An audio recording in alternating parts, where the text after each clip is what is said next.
Sally Field is more than just a myth. She is among the last surviving examples of a time when acting was sacrifice rather than performance. From the maternal wisdom in Forrest Gump to the tender tenacity of Norma Ray, she is more than just an actor. She is a brave campaigner, a strong mother, and a woman with an unwavering presence. On Broadway, her voice used to reverberate. Award ceremonies were brightened by her presence, and generations have been inspired by her bravery. Sally Field is more than just a creative person. She is a representation of sincerity, compassion, and humanity.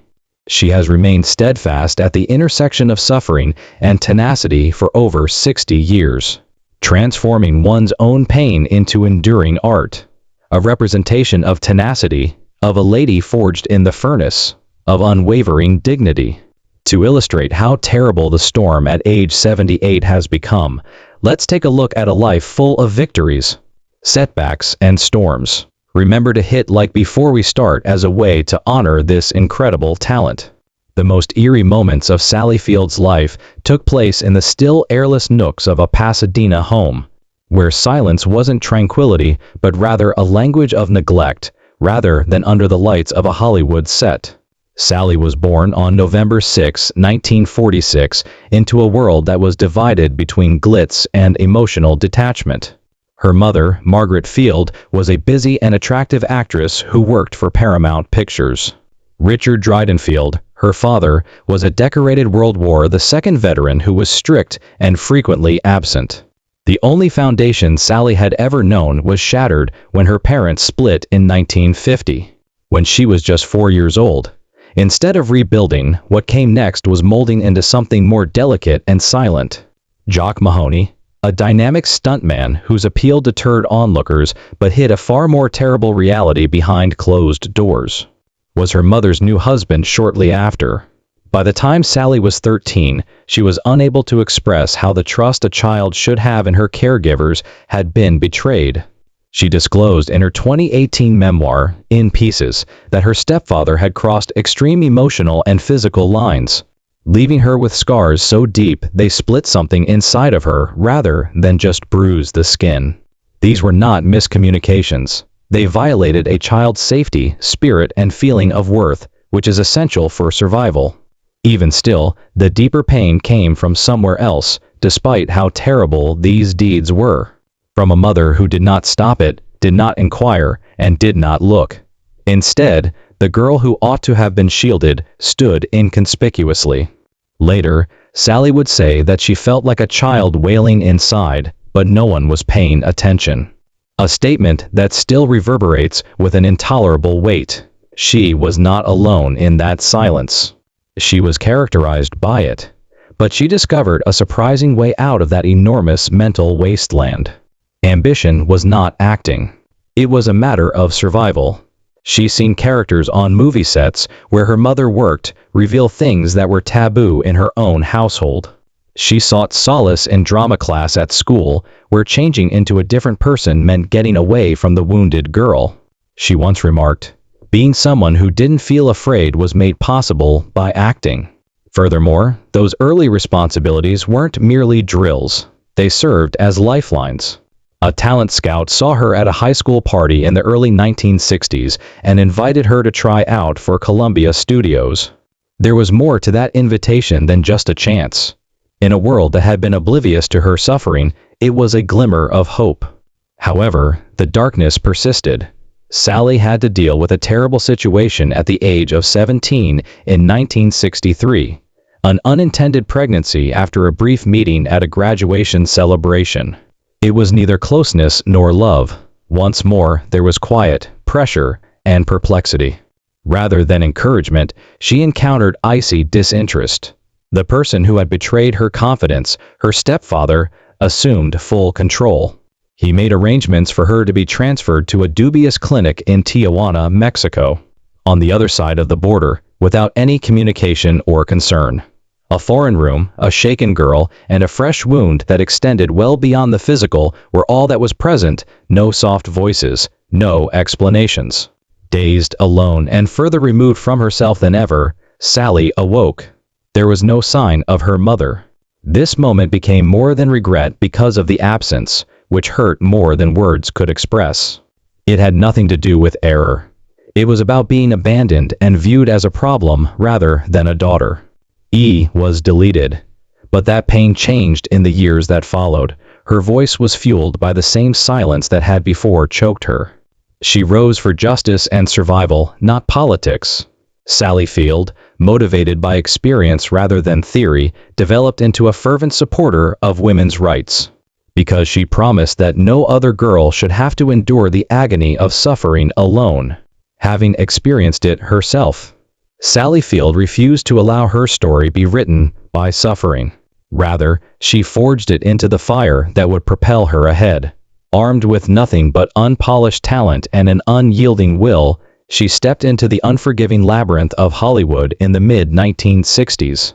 A place where dreams were built and broken in the same breath, and began her slow, improbable climb. In 1965, at just 18, she landed her first major role as the effervescent surfer girl Gidget. A light-hearted burst of sunshine that garnered her fan letters by the hundreds and a loving public image. But also the label of being lightweight. It paid the bills. It brought smiles, but it fed none of the hunger in her soul. 2 years later, in 1967, she assumed the wide-brimmed habit in The Flying Nun, a part that entrenched her as America's wholesome sweetheart and made her a household name, but also trapped her into a cage she would grow to loathe. She felt suffocated by producers' perception of her as the perpetual girl next door who flies. Intelligent and straightforward. Beneath the bright exterior, she was breaking, aching at the neglect of her deeper gifts. Each time her charm was praised, it felt like a dismissal of her depth. A reminder that no one felt she could carry the weight of actual drama. So, at the zenith of her television celebrity, she made a choice few would dare. She walked away. For nearly 3 years, she turned down every sitcom role offered, letting her career fall into silence rather than fill it with hollow work. She vanished from television screens between 1968 and 1971, immersing herself in the demanding discipline of Lee Strasberg's Actors Studio and stripping off in the name of method acting. She confronted her hidden scars there, directing unsaid sorrow and unyielding determination into each breath, each sentence, each gesture. She frequently questioned whether she belonged in the industry at all because the process was so draining. Her absence was mocked by Hollywood insiders, who wrote her off as a lost starlet whose early success would never translate into serious art. Years later, she admitted that she was haunted by the idea of completely giving up and that she would have preferred to carry a tray in a diner than to continue selling a false version of herself. But in 1976, the tide turned.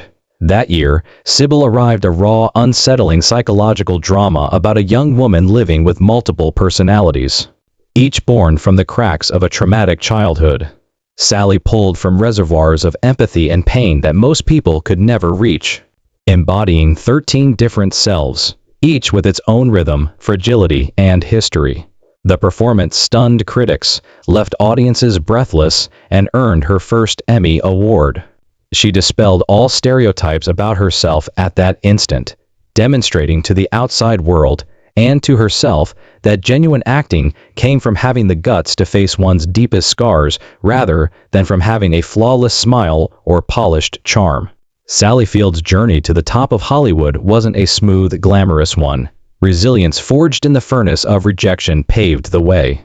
Unadulterated talent honed by introspection and an unwavering will to live. But before the world applauded her name, she walked through years so dark they nearly extinguished her light altogether.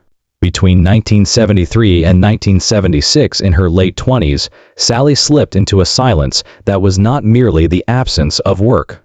It was the suffocating quiet of a soul in crisis. She turned down offers, unable to bear the thought of playing another hollow role designed to fit the industry's shallow mold. Hollywood had devoured her early fame with typecasting and sweet-face stereotypes, leaving her adrift, unseen, and dangerously close to believing she had nothing more to give. Privately, she wrestled with recurring waves of depression and disordered eating. her once bright spirit shrinking until she felt more like a shadow moving through life than a woman with dreams still worth fighting for. In candid recollections, she admitted she even imagined walking away from acting entirely, taking a waitressing job, anything to escape the emptiness of being praised for a version of herself she didn't recognize. This was not an artist taking time to reflect. It was a woman poised at the edge of surrender. And yet, somewhere in that depths, a decision took root. She would not let them write her conclusion for her. That quiet vow bore fruit in 1979 when at age 33, Sally accepted a role that would alter the course of her career and her life. In Norma Rae, she embodied a Southern textile worker who dared to protest against union injustices. And in doing so, she produced not just a performance, but a rallying cry. On screen, she mingled unwavering hardness with a raw vulnerability that seemed to spring from someplace far deeper than a screenplay could dictate. The film struck a nerve with audiences and critics alike. And in that same year, she stood on the Academy Awards stage, clutching her first Oscar for Best Actress. It was vindication hard-earned over a decade of quiet battles for genuine recognition. Yet even in triumph, the weight of the voyage persisted. Years of being underestimated, of having to push her way past the industry's incredulity that the girl next door could bear the gravitas of tremendous drama. The fact that she had finally revealed to the world what she already knew, rather than just the gold statue she was holding, was what made her win genuinely historic.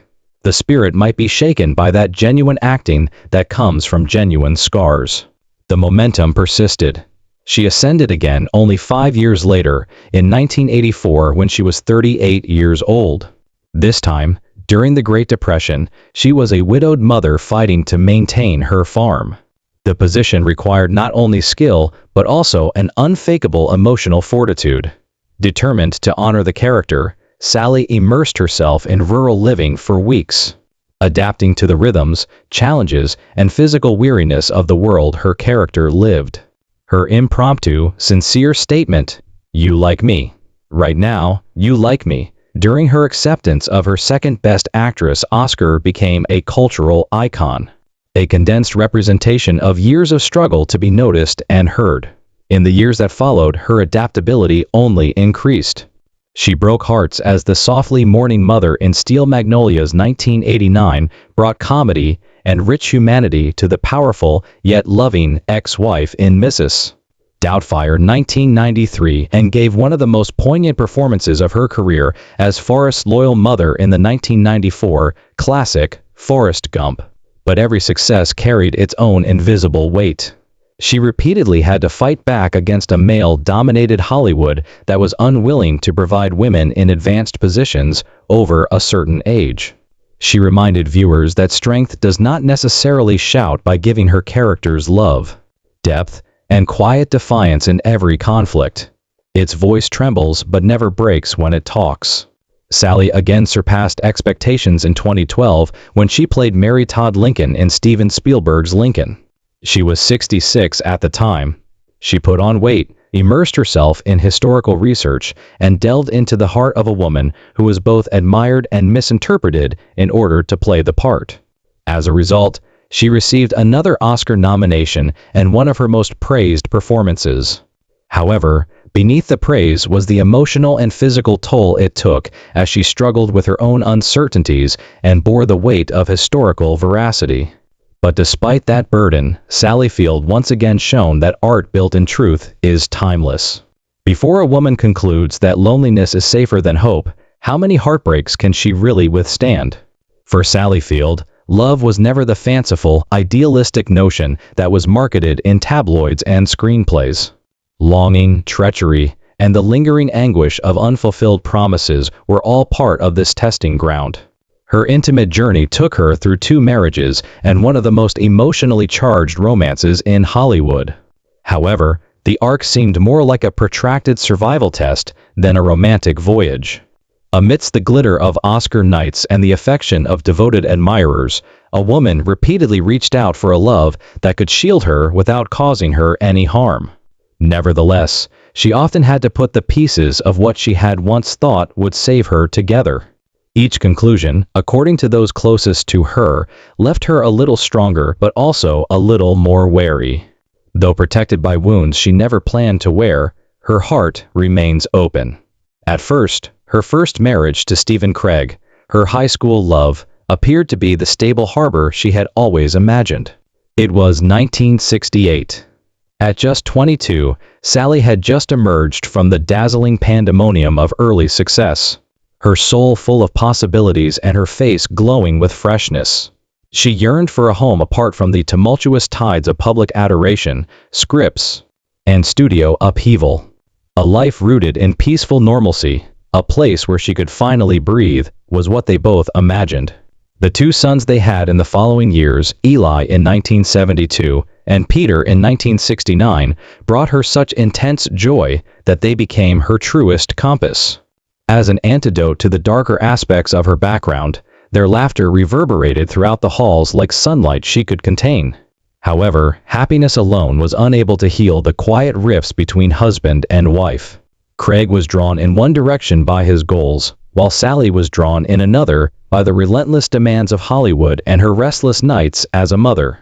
The emotional detachment was gradual. The tide was silent, rising undetected until the cold, deep waters were between them. Decades later, Sally would acknowledge that she frequently felt completely invisible, even in the center of family life.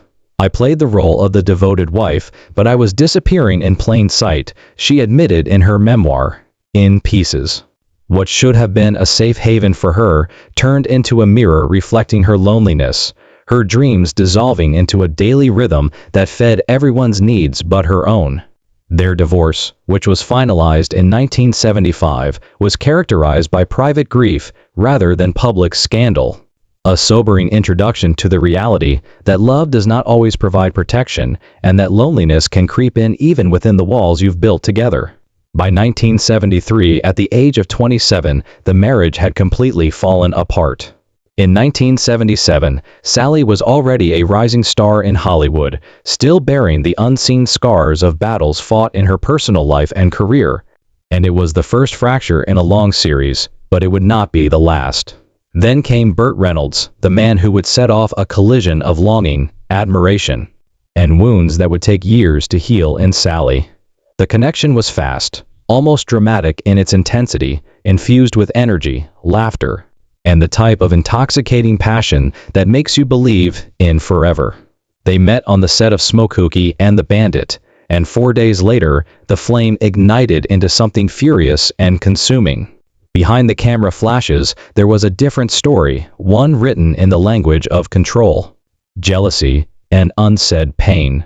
Reynolds, at the height of his fame and influence, carried a swagger that could fill any room. To the public, they were the epitome of glamour, his rugged charisma and her luminous warmth. Hollywood's golden couple walked red carpets as if they had stepped straight out of the screen. Beneath that, however, was a profound insecurity that permeated every aspect of their relationship. He could be captivating one minute and scathing the next, doubting her ability, undercutting her goals, and attempting to keep her genius under the shadow of his own.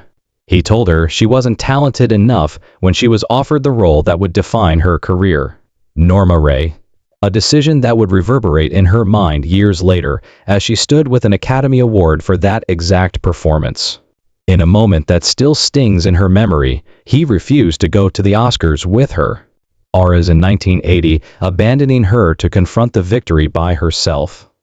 I was always trying to prove I was enough for him, she would later admit, her voice balancing steel and sorrow. The world saw her glowing on stage, but they didn't see the hollow ache in her chest as she left without the man she thought would be there to share it. She was even more open in her memoir, In Pieces. The cycle became a storm she could not seem to escape, moments of intense connection followed by scathing, hurtful words, and she stayed through the turmoil, holding on to the hope that love might change what pain could not. He made me feel small, belittled me, and controlled me, and I stayed, hoping I could make it right. Her final breakup in 1982 was not a clean break, rather, it was a letting go that felt like tearing away a piece of herself. And she didn't leave because she stopped loving him, but rather because she made the decision to love herself more for the first time. However, as the years passed, she discovered that love does not heal what someone refuses to confront within themselves. The years went by, each one closing the door a little more tightly on what might have been.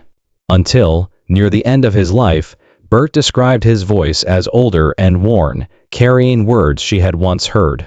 For almost 30 years, they did not speak, not even by chance encounter, not a phone call, not a letter, and not even a chance encounter.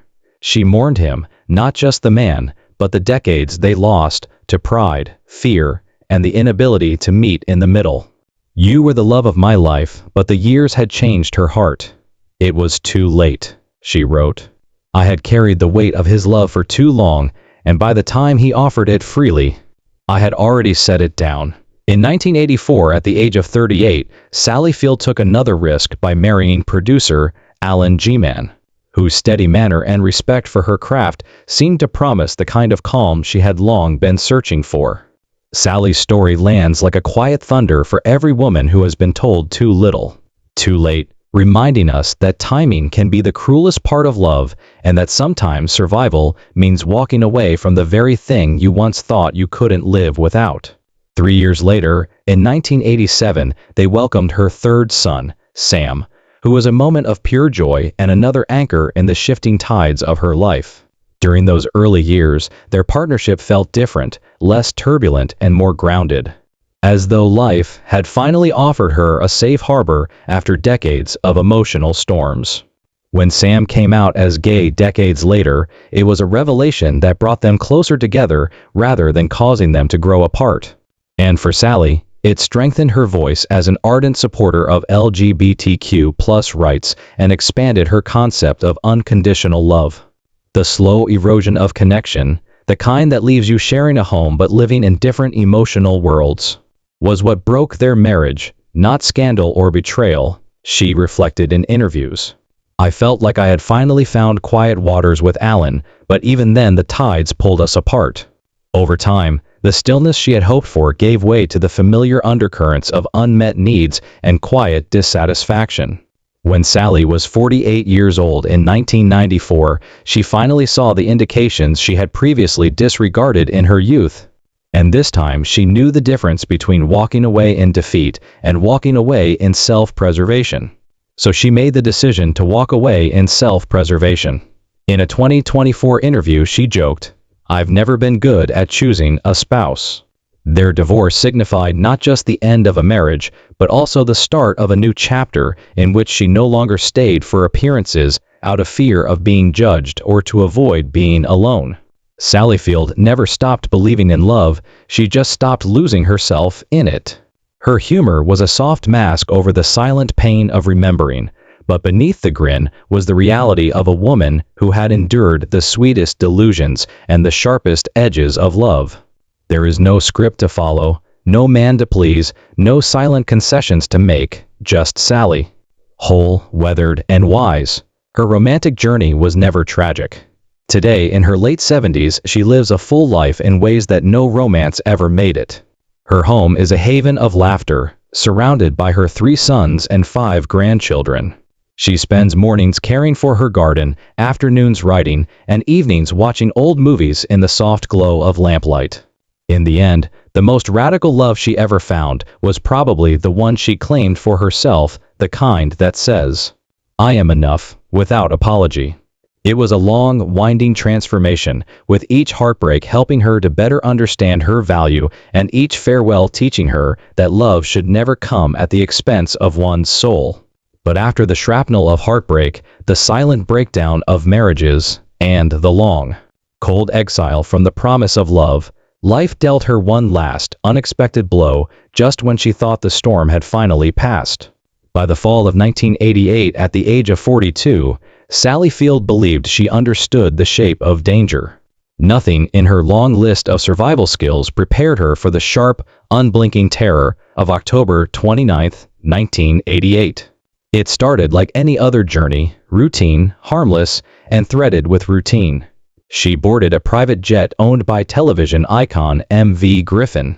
It had stalked her in the shadows of childhood, infiltrated the flimsy walls of her first home, and wrapped itself in the smooth voices of men who promised devotion but delivered doubt. Aspen's air was crisp with the scent of snow, and the mountain stood motionless and solemn as the engines roared awake. She fastened her belt, thinking idly about dinner plans and the coming week, but then the world tilted in an instant. And seconds into the climb, the engines faltered, a sickening hesitation, like a heart skipping the wrong beat. There were 3 members of her family nearby. The aircraft lurched downward, a metal giant, suddenly helpless, and slammed into a parked jet with a force that felt like the earth itself was trying to swallow them. The noise was inhuman, shrieking steel, splintering glass, the collective gasp of people certain they had reached the end. Smoking thickly into the cabin, gravity grabbed them before her mind could name the danger. In that blur, she heard a voice rip through the panic, high, raw, unrecognizable, until she realized it was her own. Her chest locked against the restraint, her pulse a wild drum beat in her ears, and time split apart as loose objects turned into weapons in the chaos, clattering and striking with blind violence. 1 second extended into an endless hallway, and she recalls the burning acridness of the fuel in her throat, the oppressive heat against her skin, and the frantic search for her family's voices in the smoke. Followed by silence, a weird, oppressive silence that makes you question whether you've already passed the point of no return. Despite all odds, the 4 of them left with only minor physical injuries. However, not all injuries bleed. In the weeks and months that followed, the crash came back to her in brutal flashbacks. She could not stop replaying it, seeing the exact tilt of the wing before the fall and hearing the last ragged sigh of the failing engine. In private, the experience rearranged her, scraping her hollow in some places and filling her with something steadier in others. In public, she brushed it aside, refusing to let survival become a spectacle or a badge. But in private, she felt her own hands shaking so badly that she almost couldn't get herself off the seatbelt. This is it, I thought. She would later quietly admit, this is how my story ends.